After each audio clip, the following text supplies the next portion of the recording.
एक बार की बात है। एक रामगढ़ नामक एक गांव था। उसमें एक प्यारा सा घर था। उस घर के अंदर माँ और उसके दो बेटे रहते थे। माँ का नाम ललिता और बड़े बेटे का नाम विजय था। एक दिन ललिता सोफे पर बैठकर अपने बेटे से कुछ बात करती है। बेटा, मेरे मन में एक ख्याल आ रहा है, तू मेरे पास बैठ, तब मैं बताती हूँ। मुझे लगता है अब तेरी शादी कर देनी चाहिए। तेरी उम्र हो गई है शादी करने की। घर भी बिल्कुल सूना रहता है, ये सूनापन भी चला जाएगा। और तू तो कभी घर में रहता भी नहीं है। तेरा छोटा भाई तो अभी कॉलेज में पढ़ाई ही कर रहा है। ठीक है माँ, आपको जैसा सही लगता है वैसा कीजिए। मैं तो शादी के लिए तैयार हूँ, आपकी जैसी मर्जी। आप जब कहेंगे तब मैं शादी कर लूँगा।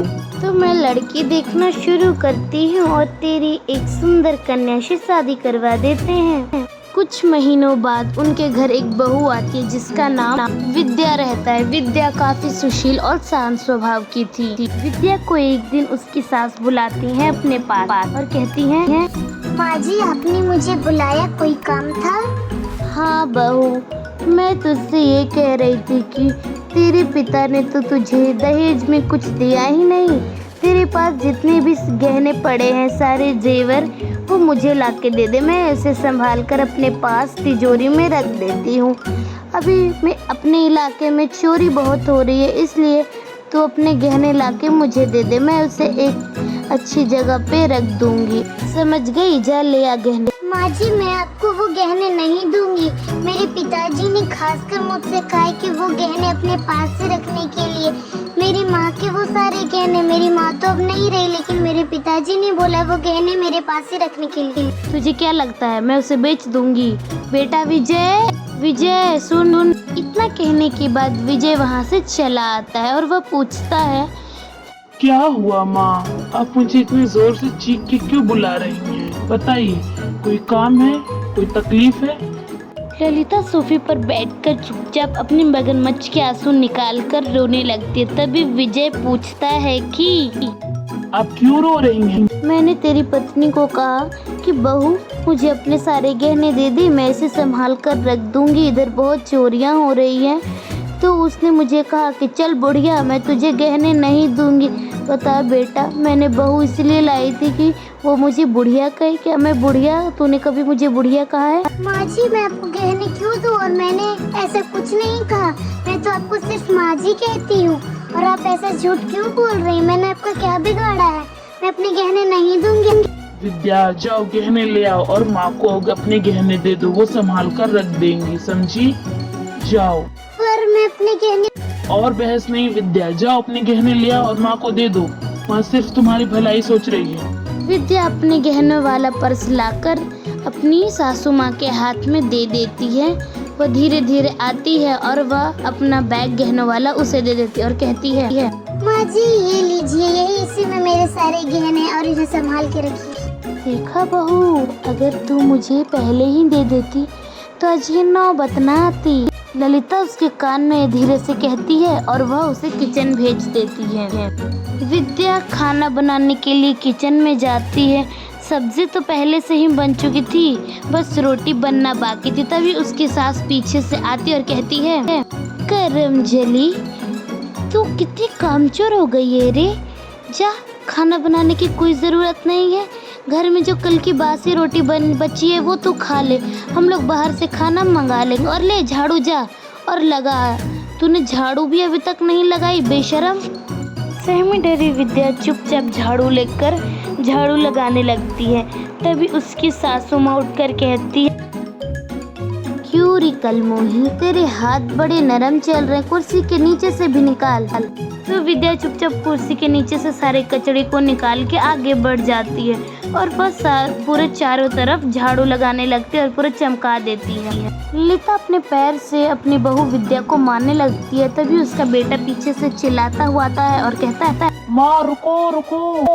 तू ज्यादा मत बोल, समझा? ये अपनी काम सही तरीके से नहीं कर रही, इसलिए मैं इसे मार रही हूँ। तुझे क्या हुआ? तू चुपचाप रह, समझा? बीच में बोलने की कोई ज़रूरत नहीं है। ये मेरा काम है, मैं देख लूंगी, तू अपना काम कर। माँ अगर ये सब बात भैया को पता चल गई ना तो आपकी खैर नहीं है, समझी? इसलिए भाभी को मारना छोड़ दो। विजय तू मेरी बातों पर ही विश्वास करेगा, इसकी बातों पर नहीं, ना ही तेरी बातों पर। वो मुझ पे पूरा विश्वास करता है, समझा तू? अब जा इधर से चुपचाप।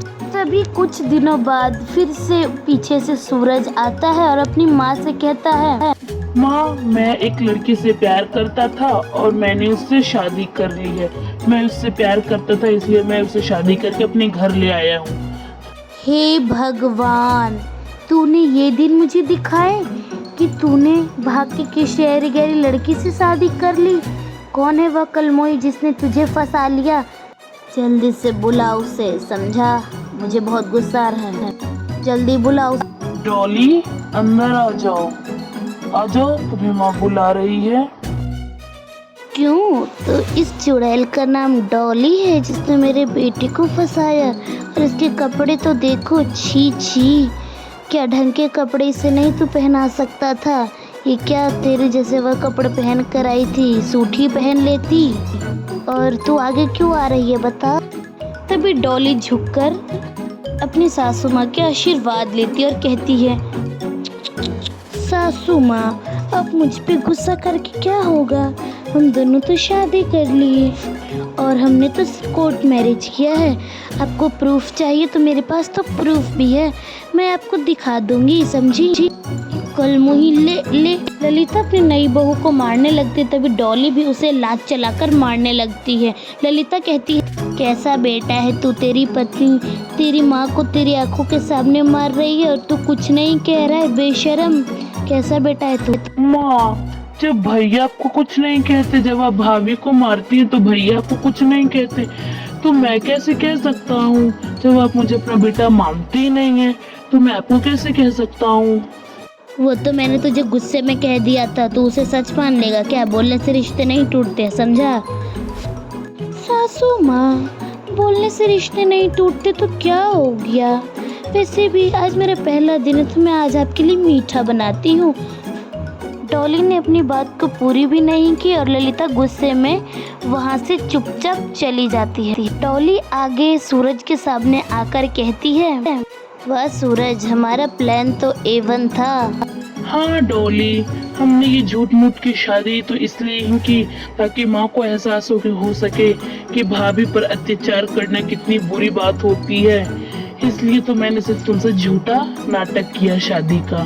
तुमने भी मेरे साथ ये शादी करने का नाटक किया और मेरी भाभी को इन अत्याचारों से मुक्त करवाने का भी उपाय ढूंढा। इसमें एहसान की कोई बात नहीं है सूरज, डॉली मेरी भी दोस्त है, मैं तो उससे जाकर मिलती हूँ।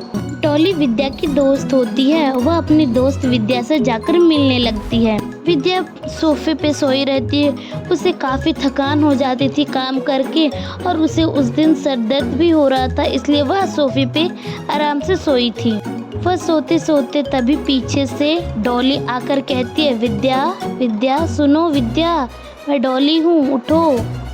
तभी अचानक से वहाँ पे विद्या उठकर डॉली को एकटक देखने लगती है और कहती, अरे विद्या, तुम इतने दिनों बाद, वो भी मेरे ससुराल में। बहुत दिनों बाद तुमसे मिलकर मुझे बहुत खुशी हुई। हम तो बचपन में काफी अच्छे दोस्त भी हुआ करते थे, बहुत दिनों बाद तुम्हें देखा था। झूठ क्यों बोलती है? मैं तेरी दोस्त नहीं हूँ। अगर मैं तेरी दोस्त होती तो तेरी सास तेरे साथ इतना बुरा बर्ताव करती है वो तो मुझे बताती। तूने मुझे ज़रा भी नहीं बताया कि तेरी सास तुझ पे इतना अत्याचार करती है।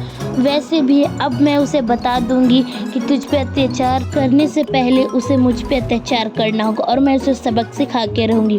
वैसे भी मैंने तेरे छोटे भाई से एक शादी करने का नाटक किया है ताकि मैं उसे उस बुढ़िया को बता सकूं।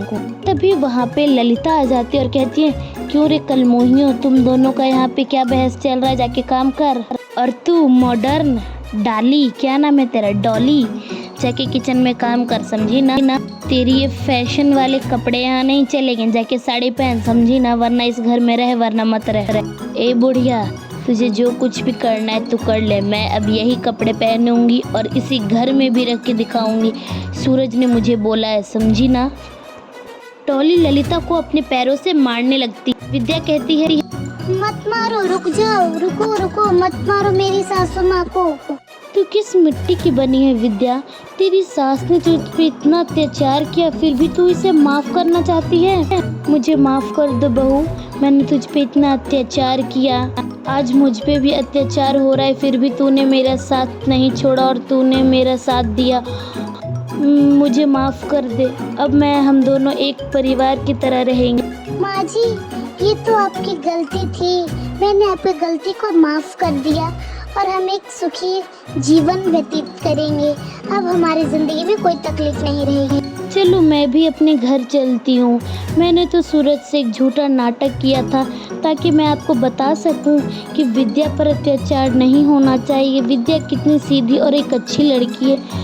मैं तो इसे बचपन से जानती हूँ, मैं इसकी बचपन की सहेली डॉली हूँ, इसलिए मैंने आप पे थोड़ा सा अत्याचार किया और मुझे इस बात के लिए माफ़ कर दीजिए।